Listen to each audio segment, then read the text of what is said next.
Добро вечер. Ова се централните вести на К1 телевизија. Во нив донесуваме. Општина Кавадарци има голем воден потенцијал за производство на зелена енергија.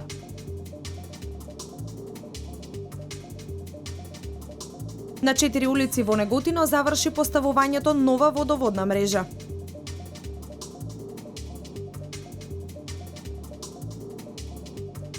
Бесплатно запишување на имот за 20 населени места во општините Велес и Чашка.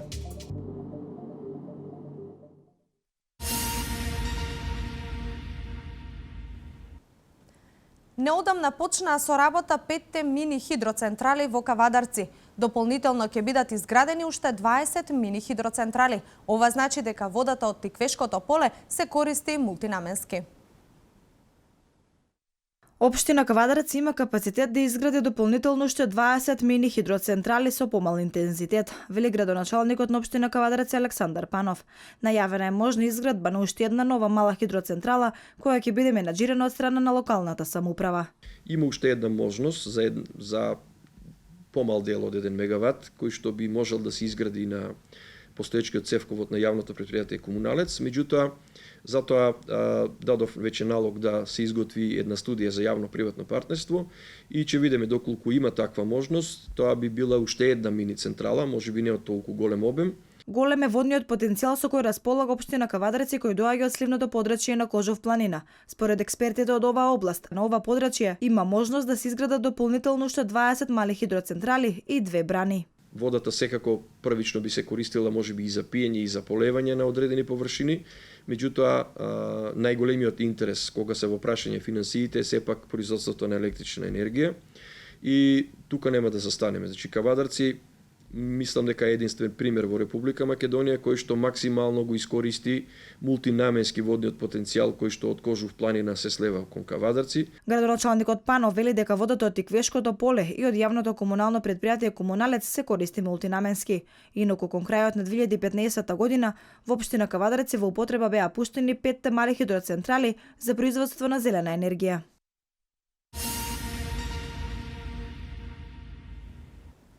Замената на старата и дотрајана водоводна мрежа во Неготино веќе извесен период се одвива според планираното. Досега на 4 улици е поставена нова водоводна мрежа, со што се очекува замената на останатите да биде завршена во предвидениот рок. Поволните временски услови овозможија непречено извршување на работите на терен. Како резултат на тоа, досега е поставена нова водоводна мрежа на 4 улици во Неготино, и тоа на улица Ило Виларов во должина од 500 метри, на Енгелсова од 200 метри, на Душан Јуруков од 185 метри и на улицата Никола Петров во должина од 260 метри. Овие активности се реализираат во рамки на проектот Реконструкција на водоснабдителниот систем во Неготино, кој се спроведува по обезбедувањето на потребните финансиски средства во висина од 38 милиони денари. За таа цел, потпишан е договор со најповолната фирма изведувач на работите. Извесен период, на терен се одвиваат работите за замена на повеќе од 70 години старата и дотраена со нова водоводна мрежа со единствена цел за елиминирање на постоечките загуби на водата за пиење. Со овој проект ќе се замени водоводната мрежа на улици во Неготино во должина од 8 километри. Инаку, иако рокот за изведување на комплетните работи е 9 месеци, според сегашната динамика со која се одвиваат истите и доколку временските услови и понатаму му одат во прилог на изведувачот, истиот ќе биде пократок.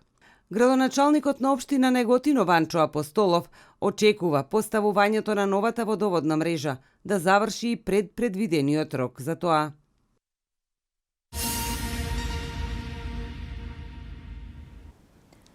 Вечерва во емисијата Отворено за Стефчо Јакимовски, председател на партијата ГРОМ, говори за актуелните политички случувања во Македонија, за економијата, но и за честите предвремени избори. Тој вели, големи се економските загуби од пречестите избори. Секоја година што имаме избори правиме огромна штета за економијата. Тоа се огромни трошкови за државата. Второ, од денот кога ќе се распишат изборите до денот кога антикорупцијска комисија ќе прати допис до сите државни институции, од тогаш почнува да функционира државата.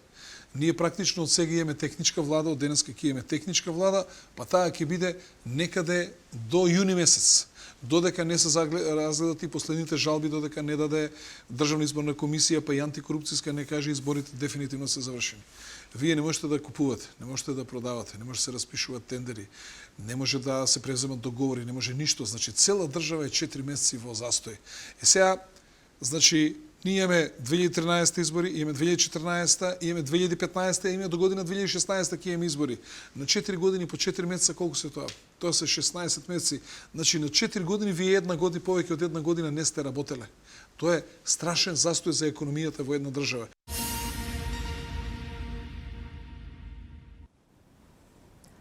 Агенцијата за катастар на недвижности спроведува програма за бесплатно изготвување на геодетски елаборати или запишување на имот, во кој годинава се вклучени општините Велес и Чашка. Бесплатно изготвување на геодетски елаборати или запишување на имот, кој во период на систематско запишување останал со незапишани права. Програмата која катастарот ја спроведува веќе трета година и важи за руралните средини, оваа година се однесува и за 20 населени места во општините Велес и Чашка. До крајот на неделата ќе бидат објавени огласи за тие општини, каде што ќе се повикаат граѓаните, тие што гравитираат на територијата на Чашка, да дојдат во општината Чашка, таму ќе има представник од катастарот, со цел да бидеме поблиску до граѓаните и да се примат тие пријави, додека тие што гравитираат околу Велес ќе може да дојдат тука во катастарот во Велес, каде што ќе може да ги донесат пријавите. Во однос на местото на живење, сите заинтересирани граѓани можат да поднесат пријава до најблиската канцеларија на катастарот. Веќе со оваа програма што за оваа година се донесе, севкупно се оватени 20 населени места. Јас би ги прочитал, зашто мислам дека и во ред тоа да го направиме. Значи, офатени се следните населени места, тоа е Новосело, Плевење, Капиново, Дреново, Бистрица, Извор, Оморани, Богомила, Горно Јаболчиште, Мелница, Горно Врановце, Долно Јаболчиште, Теово, Ореше, Нежилово, Бусилци, Папрадиште и Подлес. Од почетокот на оваа мерка, околу 2500 граѓани бесплатно извршиле запишување на имотните листови.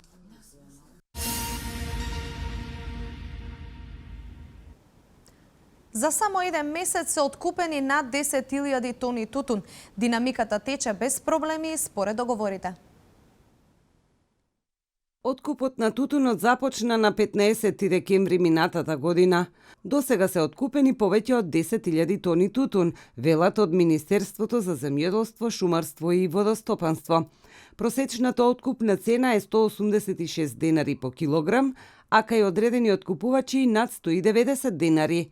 Исплатата во актуелната реколта е реализирана со 76% и досега се исплатени над 23 милиони евра, говорат податоците од Државниот инспекторат за земјоделство. Динамиката тече без проблем и според договорите меѓу тутунопроизводителите и откупувачите. Откупот се врши на вкупно 186 ваги на 152 откупни места. Се очекува да бидат откупени над 20.000 тони тутун од реколта 2015.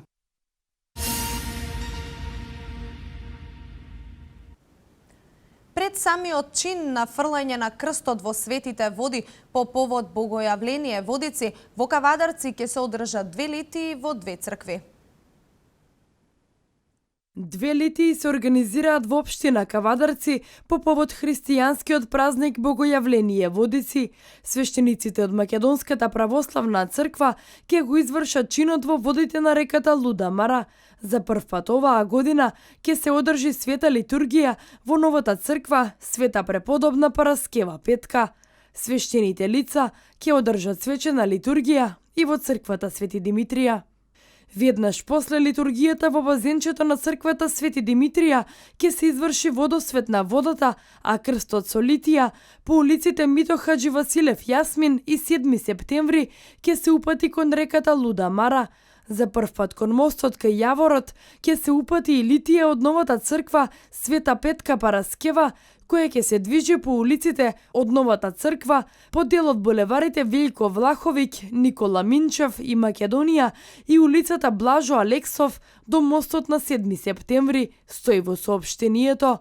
Македонската православна црква упатува повик кон граѓаните што помасовно да се приклучат на поворката на пренесување на Светиот крст до водата на реката Луда Мара. Фрлањето на крстот ќе се изврши во вторник, 19 јануари во 11 часот. Службата за односи со јавност при општина Кавадарци извести дека богојавленски водосвет ќе се изврши на браната Моклиште. Таму церемонијата ќе започне во 12 часот.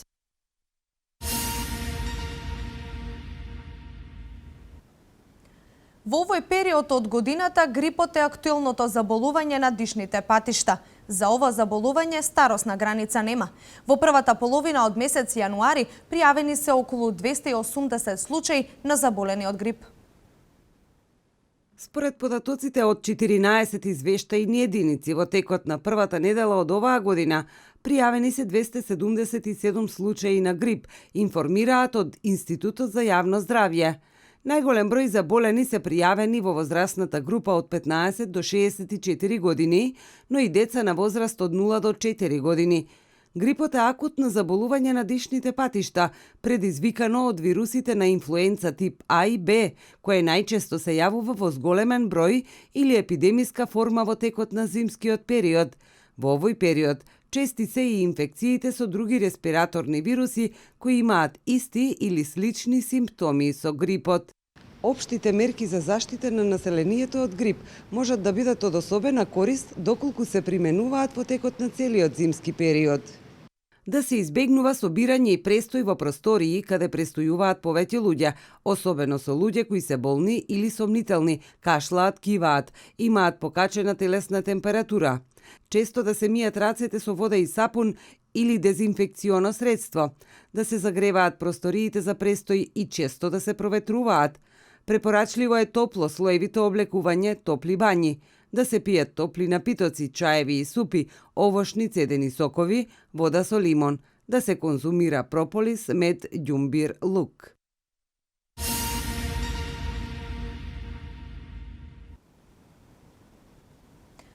...29.299 потврди издадени на странски државјани кои побарале барање за признавање на азил. Според ДИК и ОДИХР нема пречка за одржување на изборите, следуваат настаните од Македонија.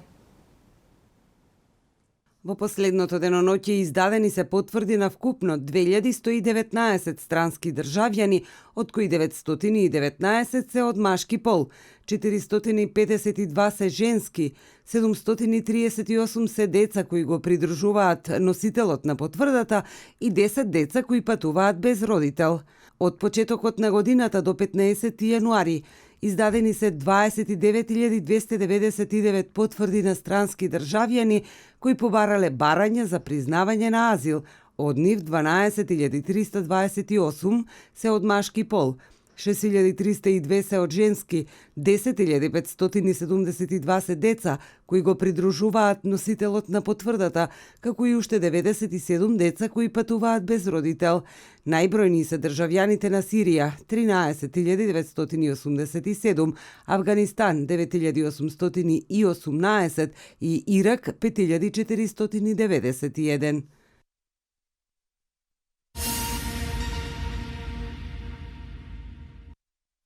Комесарот Јоханес Хан јасно ни кажа дека председателот на ДИК го известил дека не постојат никакви пречки за одржување на изборите на 24 април 2016, рече премиерот Никола Груевски по завршувањето на заедничката средба. Исто така, комесарот Хан не информираше дека ОПСЕ го известиле дека не постојат пречки за одржување на изборите на 24 април. Покрај тоа, комесарот Хан ни кажа дека и ОДИХР исто така го информирале дека нема пречки и дека има време се да се подготви за изборите да се одржат на 24 април. Само еден човек се обидува да ја продолжи кризата во Република Македонија и да ја продлабочи, затоа што со неговото однесување не само што не може да се реши, туку може да се продлабочи кризата, истакна Никола Груевски.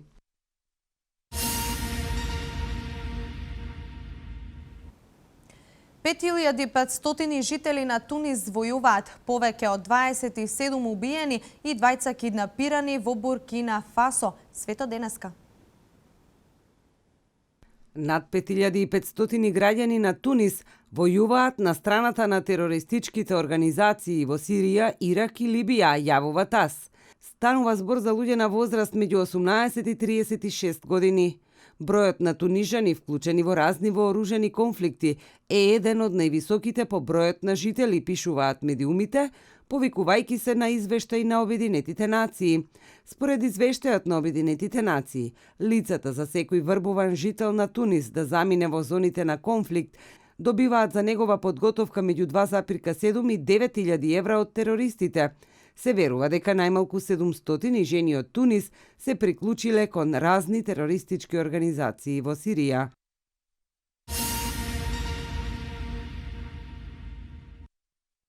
Најмалку 27 лица вчера биле убиени во терористички напад извршен во хотел во главниот град на Буркина Фасо. Во градот Барабул, во близина на границата со Мали, джихадистите киднапирале доктор од Австрија и неговата сопруга. Од Министерството за безбедност и меѓународни односи на Буркина Фасо известуваат дека немаат податоци колку долго престојувале докторот и неговата сопруга. Најверојатно тие се занимавале со хуманитарна дејност.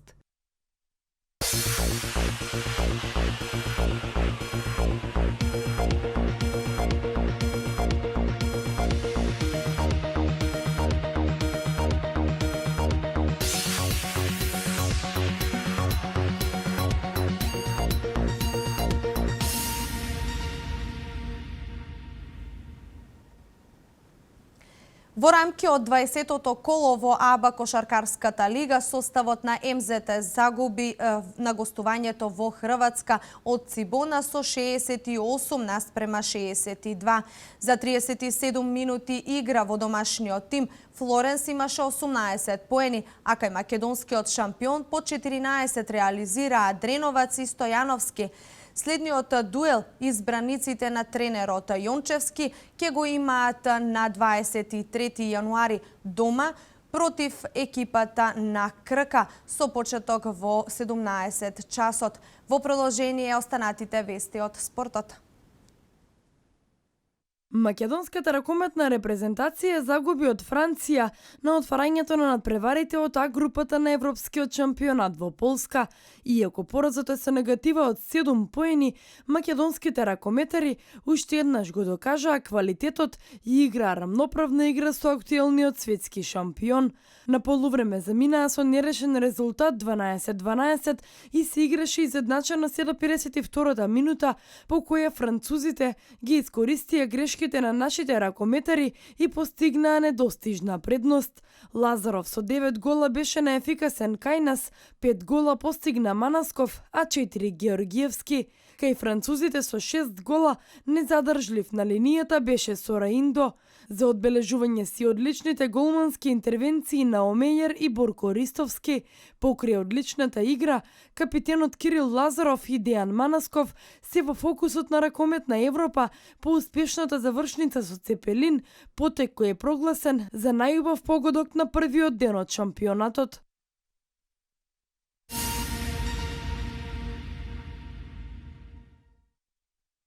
Со 4 средби се комплетираше третото коло во топ 16 фазата од кошаркарската Евролига. Бросе Баскет славеше голема победа во Атина, совладувајќи го фаворитот Олимпијакос со 72-77. Кошаркарите на Анадолу Ефес со 84-72 славеа над Дарушфака, победа која и оди во прилог и над Црвена звезда, бидејќи беше директен конкурент за подобар пласман. Екипата на Химки пак на домашен терен славеше над Лаборал со 76-68, надпревар кој донесе втор триумф на рускиот представник и втор пораз за шпанците. Во последниот меч, актуелниот светски првак Реал Мадрид го совлада литвански Жалгирис со 92-86.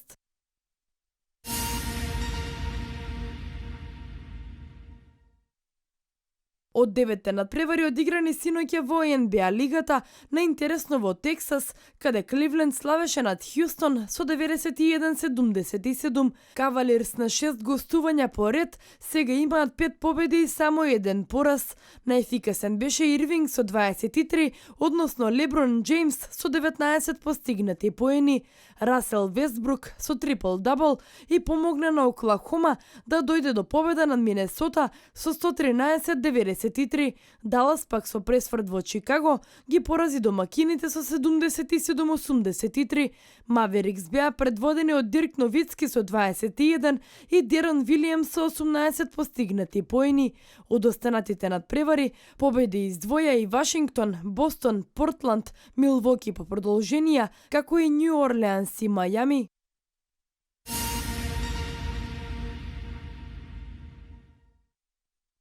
Францускиот автомобилист Стефан Петер Хансел е победник во конкуренцијата автомобили на релито Дакар, што се заврши во Аргентина со последната етапа од Вилја Карлос Пас до Росарио. Тоби Прајс пак е најуспешен мотоциклист на годинешното надпреварување.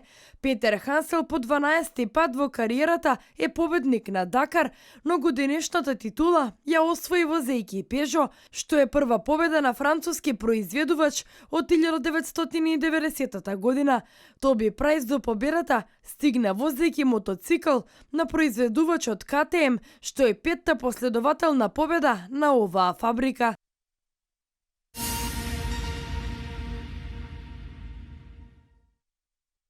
По одиграните надпревари од последното трето коло во групите С и Д, позната е втората половина од осмина финалните парови на Европското ватерполо првенство, што се одржува во Белград. На одиграните дуели од С групата победи издвоја Италија и Романија против Грузија, односно Германија. Во групата Д пак Унгарија беше подобра од Турција, а Русија од селекцијата на Грција. Така, утре во осмина финалето ќе играат Италија, Турција, Унгарија, Грузија, Романија, Грција и Русија, Германија. Денеска се одигруваат првите 4 дуели. Шпанија со 14-3 веќе ја порази Малта во утринскиот термин, а остануваат дуелите Црна Гора, Франција, Србија, Словачка и Хрватска, Холандија.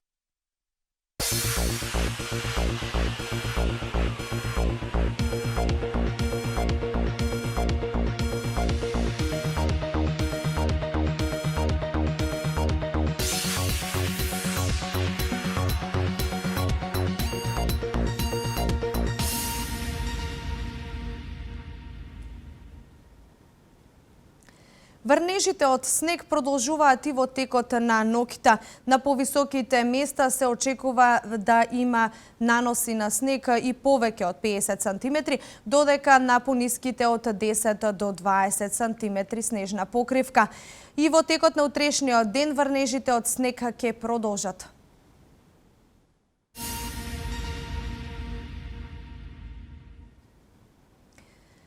Овде ги завршуваме централните вести на К1 телевизија. Јас ви благодарам за вниманието. Со нови информации следете највеќе утре во истиот термин. Првото издание на вестите е во 12:30 часот. До тогаш пријатно.